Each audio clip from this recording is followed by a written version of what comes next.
जय जगन्नाथ जय श्रीकृष्ण।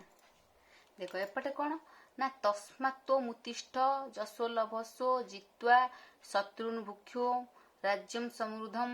मये वैते निहता पूर्वमेव निमित्त मात्रम भव सव्यसाचिन् द्रोणम च भीष्मं च जयद्रथं च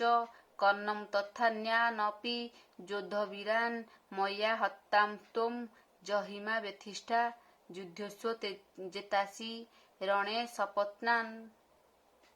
शपथनाथ गला कौन आर अर्थ ना अर्जुन को श्रीकृष्ण कहते हे पार्थ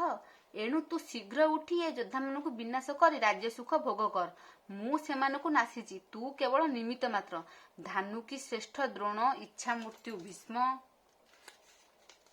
एकाग्निधारी कर्ण जयद्रथ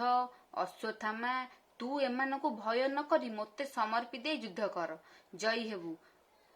बुझे यही कथा कहते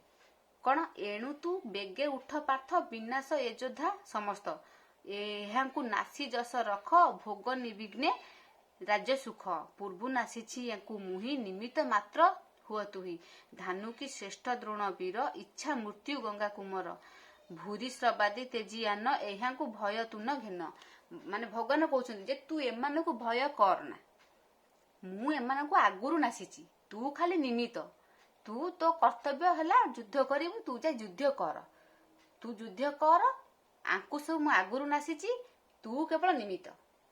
तू जा एबे उठिकी जा युद्ध कर हे पार्थ तू एबे युद्ध कर भगवान एडी कहिले तेणु करी आम माने एडू जानिले कोन ना जेते सब मरण होउची कोन होउची ना भगवान काल रूप धरी ताकू समस्त को मारुछंती खाली सेबे बोली नुह एबे भी